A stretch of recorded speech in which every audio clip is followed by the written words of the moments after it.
దేవునికే మహిమ కలుగునుగాక. దేవునికే ఘనత, మహిమ.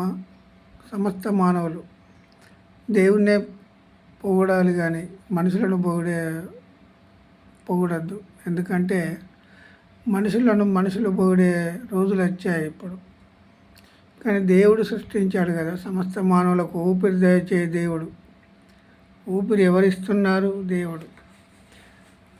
9వ అధ్యాయం కీర్తన భాగం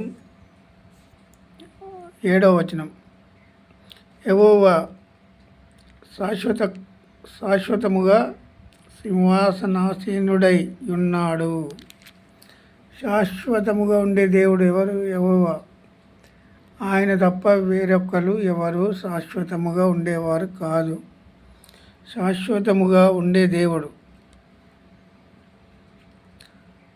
సింహాసన ఆసీనుడై ఉన్నాడు. న్యాయము తీర్చుటకు ఆయన తన సింహాసనమును స్థాపించి ఉన్నాడు.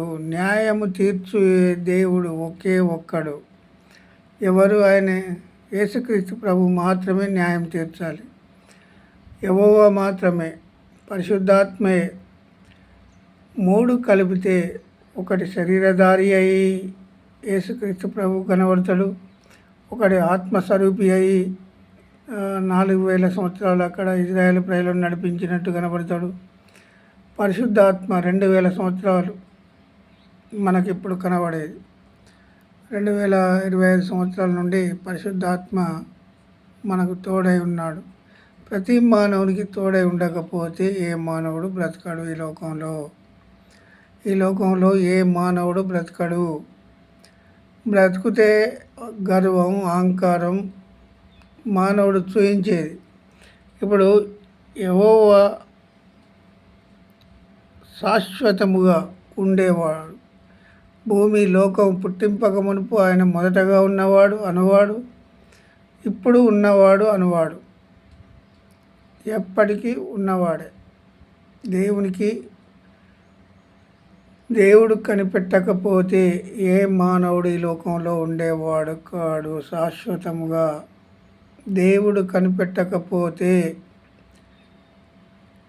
ఆయన కృపా సత్య సంపూర్ణుడుగా మన మధ్య నివసించను. ఆ వాక్యమే శరీరధారి అయి కృపా సత్య సంపూర్ణుడుగా మన మధ్య నివసించను. శరీరధారిగా 33.5 సంవత్సరములు ఉన్నాడు.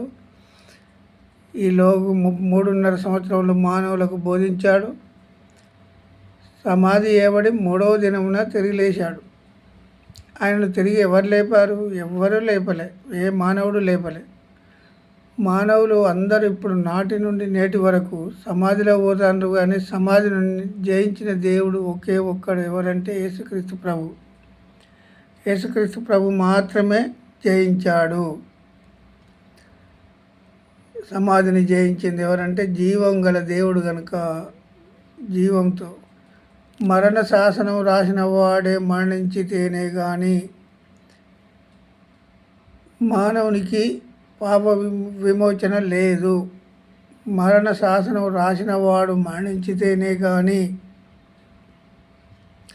ఇది 9వ అధ్యాయం హెబ్రీయులకు రాసిన పత్రిక 9వ అధ్యాయం 14 నుండి 16, 17 వరకు చదువుకోవాలి ప్రతి క్రైస్తవుడు. మరణ శాసనం ఎవరైతే రాశారో వారు మరణించితేనే కానీ మానవుల పాపములను విడిపించడానికి ఒకే ఒక్కడు ఎవరంటే యేసుక్రీస్తు ప్రభు మాత్రమే.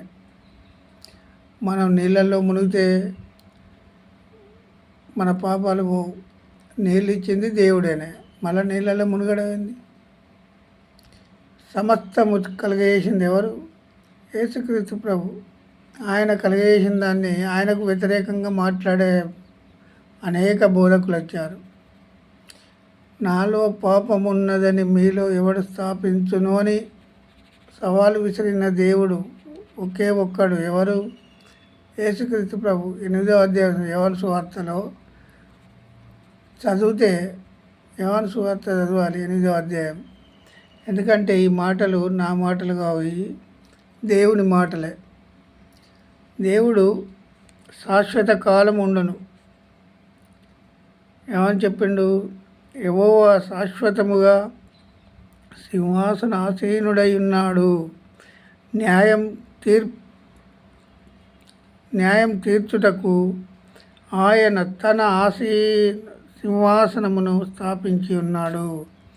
న్యాయం మాత్రమే తీర్చే దేవుడు. న్యాయం మాత్రమే తీర్చే దేవుడు ఎవరు? ఒకే ఒక్కడు, యేసుక్రీస్తు ప్రభు. ఆయన ఒకే ఒక్కడు న్యాయం ఆసీనుడై ఉన్నాడు.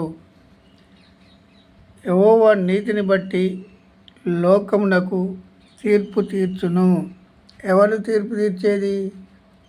లాస్ట్కు మానవులందరికీ తీర్పు తీర్చేది ఎవరు? యేసుక్రీస్తు ప్రభు మాత్రమే. దేనికి తీర్పు తీరుస్తాడు? శరీరాలు మట్టికి మన్ను అయిపోతాయి. మట్టికి మన్ను కాని శరీరాలు ఉన్నాయా ఈ లోకంలో? ఈరోజు కాకపోతే ఒకరోజు మట్టికి మన్నయ్యే శరీరాన్ని ఏ మానవుడు కాపాడుకోలేడు. ఆత్మ ఎప్పటికీ బ్రతికింపజేయును. ఎల్లవేళలు ఆత్మకు తీర్పు తీర్చేది ఎవరంటే యేసుక్రీస్తు ప్రభు. మనం ఇక్కడ మంచి చేశామా చెడు చేశామా అనేది ఆత్మకు తీర్పు తీర్చే దేవుడు ఒకే ఒక్కడు ఎవరంటే యెహోవాయే. ఆయన పరిశుద్ధాత్మ ఆత్మస్వరూపిగా 4000 సంవత్సరాలు ఉన్నాడు. శరీరధారిగా 33.5 సంవత్సరాలు ఉన్నాడు. పరిశుద్ధాత్మగా 2000 సంవత్సరాలు 2025 సంవత్సరాలు మన తోడున్న దేవుడు.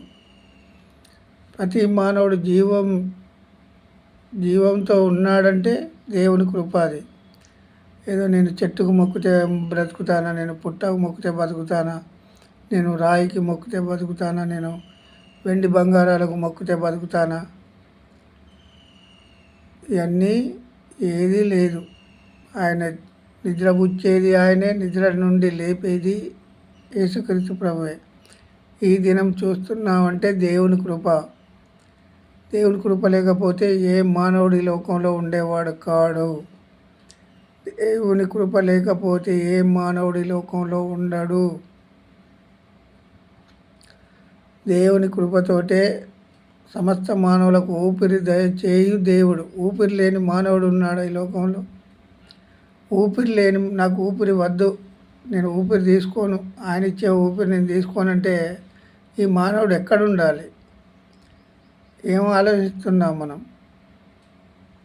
ఈ మానవుడు ఎక్కడ ఉండాలి? సమాధిలో ఉంటాడు. సమాధిలో మట్టికి మన్ను అయిపోయే శరీరాన్ని ప్రేమిస్తున్నారు. ఇప్పుడు శరీరాలను ప్రేమించే మానవులు వచ్చారు. ఈ లోక సంబంధంగా బోధలు చేస్తే ఎక్కువ వినేవాళ్ళు ఉన్నారు. పరలోక సంబంధానికి వారసులుగా కావాలని దేవుడు కోరుకున్నాడు.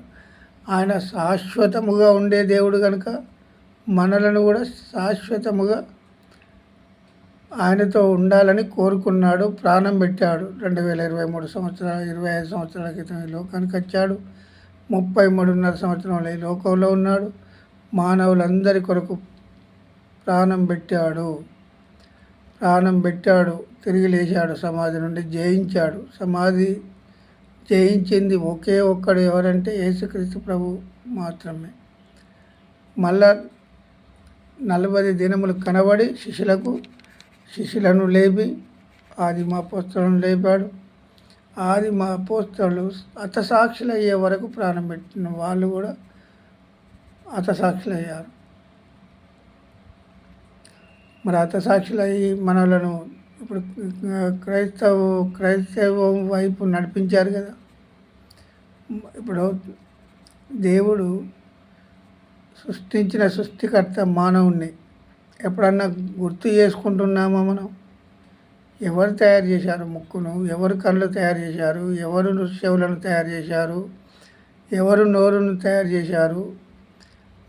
మరి ఈ ఆలోచన ఎక్కడి నుండి నేను చేస్తున్నాను? హృదయం ఎక్కడున్నది? ఈ అవయాలన్నిటిని తయారు చేసిన వ్యక్తి ఎవరు? దేవునికి మహిమ కలుగును గాక. దేవునికి ఈరోజు మహిమ రావాలి. మనం బ్రతికున్నందుకే మహిమ దేవునికి.